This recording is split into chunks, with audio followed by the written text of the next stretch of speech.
And Elisha replied, "As surely as the Lord lives and as you live, I will not leave you." So the two of them walked on. That phrase stuck in my head and in my heart this week as I began to think about and prepare a message for today. We actually began this story of Elijah and Elisha way back in 1 Kings chapter 19. We read there that God told Elijah to anoint Elisha as his successor. Do you remember that narrative? I hope so. Elijah set out and he found Elisha plowing in a field, and he went up to him and threw his cloak over his shoulders and walked on. Elisha hollered, "Hey, wait just a minute. I need to go tell my parents that I'm leaving them." And Elijah didn't wait. He just kept on going. But he called back, "Do whatever you want to do." Remember that story? The whole cloak over the shoulder thing was Elijah's invitation to Elisha. It was an invitation to a prophet's life. The biblical prophets were emissaries sent by God to Israel. They spoke divine truth even when the king didn't want to hear it. And they directed the people towards holiness even when the people didn't want direction. The prophets were called to mirror justice and mercy, compassion and grace, and to lead others along that same path of holy benevolence. Elijah offered Elisha an invitation to that way of living and of being and of loving God. And if Elisha wanted to follow and to learn and to grow within himself, then he could do so. But if he didn't want to make that commitment, no one would force him. The choice was his. And it is a choice that he is still making in the passage that Elaine just read for us. Elijah was on a journey, and the narrative starts by telling us how that journey will end. The Lord was about to take Elijah up to heaven. But first, God was taking this senior prophet on his last expedition. And Elisha could stay where he was, or he could follow his mentor and go with him. Promising, "As surely as you and the Lord live, I will not leave you," Elisha chose to follow. So the two men started out, and each time they stopped along the way, they encountered a company of prophets. It appears in the story that these prophets were sent with the purpose of reminding Elisha that he was about to lose his master, his teacher. You know what happens when you are an apprentice and your teacher is suddenly taken from you, don't you? If you are an apprentice and your teacher is suddenly taken away from you, then you are suddenly left with the responsibility of holding your teacher's knowledge. That becomes your place. You are now the teacher. I think these prophets must have known that Elisha would inherit Elijah's prophetic role. And Elisha knew that as well. He knew the responsibility that was about to come upon him if he continued to follow this great mentor and master. And yet he was committed to their joint destination. And so, as that piece of scripture says, the two men walked on. They walked on. I was on a family trip this past week, kind of a family reunion of sorts in Glen Elder, Kansas.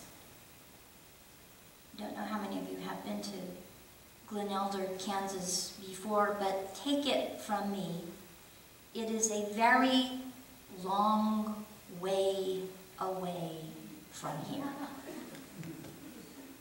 It is, in fact, 542.2 miles from Clovis, New Mexico to Glen Elder, Kansas. And then it is another 542.2 miles from Glen Elder back to Clovis, New Mexico. There were 4 of us traveling together in what I thought was a fairly large vehicle. But yeah. But that was a very long stretch of road, and the vehicle became increasingly small. And not everyone in that vehicle was up to the lengthy trip we were making together, and so therefore not everyone in the car was a pleasant traveling companion.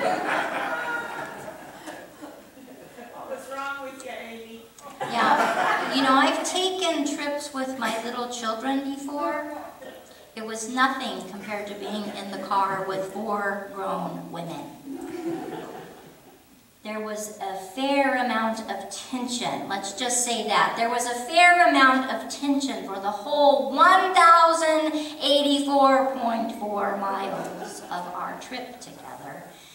And there were many times along the way that I wanted to get out of that car and take a bus back to Clovis. You know, before you start out on a journey, you need to be committed to the destination. Elisha was committed to the destination. The pupil was devoted to his teacher. He was devoted to the outcome of their trip. He was dedicated to their journey together. So the 2 men walked on. They traveled from Gilgal to Bethel, and then from Bethel to Jericho, and finally from Jericho to the Jordan River. Now, after they crossed that river, everything would change. Nothing would be the same for Elisha ever again. So Elijah, at every stop, gave Elisha, his apprentice, ample opportunity to consider the cost of following him. But Elisha was firmly committed to his master, and he was equally committed to God's will for them both. Jesus once warned his disciples to carefully consider the cost of making a commitment to him. He said a builder won't lay a foundation without first considering the price of construction. Isn't that right, Vance? And a king won't go off into battle without first considering the strength of his army and whether or not they might prevail. Likewise, Jesus said, don't become my disciple until you know what it's going to cost to follow me. You can read that in Luke 14, verses 25 through 33. This morning, we heard about the cost of Christian discipleship in our call to worship. If any want to become my followers, Jesus told the crowd, let them deny themselves and take up their cross and follow me. Now, this cross that Jesus offers to us, his disciples, is the cross on which we will be crucified. The destination of Jesus and his followers is Golgotha, after all, the hill of death. And in all four gospel accounts, we hear him say again and again that this journey his disciples follow him on will end with death. The master says to his student, God is calling me away from this place, but you can stay here if you don't want to follow me. Just like Elijah said to Elisha. Jesus asks us, how committed are you to the destination? How committed are you to the destination? I'm so very sad to report that my treadmill has recently died. It was a very gray, sad day for me. I got up one cold morning and put on my track shoes and set off into the spare bedroom to walk my 2 little miles on that wonderful machine. But when I flipped the switch to turn it on, it went, and then it laid down and died.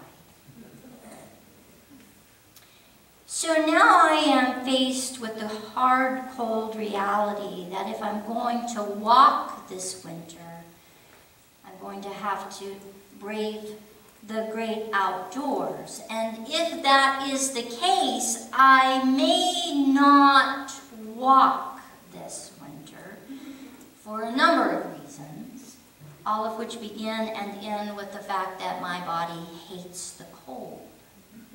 I find it very difficult and very painful.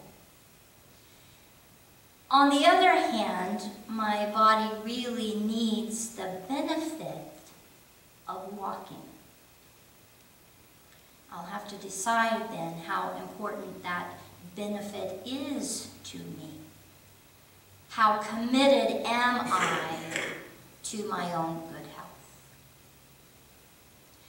There are a number of reasons we might not follow Jesus. Following him means looking at ourselves and our relationships and our money and our so-called enemies and our place within creation and just the whole wide world around us from a very different perspective. As his students, learning from him will cause great upheaval in almost every aspect of our lives. He has said quite clearly, those of you who do not give up everything you have cannot be my disciples. That's Luke 14:33. To follow Jesus is to utterly and completely shed our egocentric behaviors, and that is very difficult and very painful for us to do. On the other hand, the benefits of following him are immeasurable. And by benefits, I don't just mean what will happen to us in the afterlife.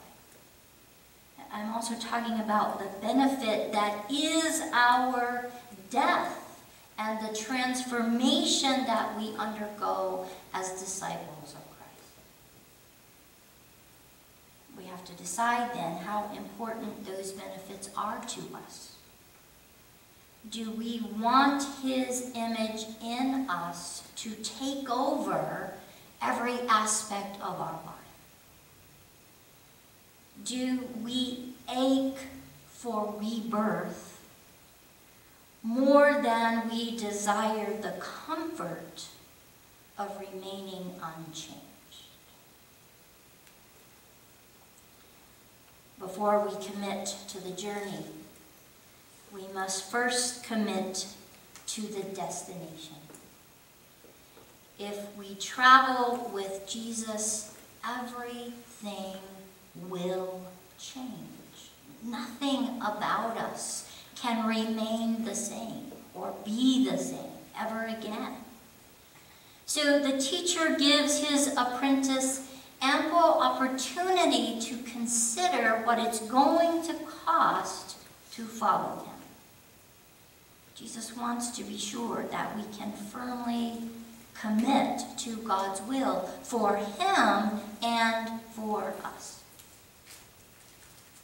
If we want to stay where we are, no one is going to force us to make this trip. But if we are willing, and if we are able, the Master has called us to follow, to take up the cross, and with him to walk on. Walk on. In the name of the one who walks beside us. Amen and amen.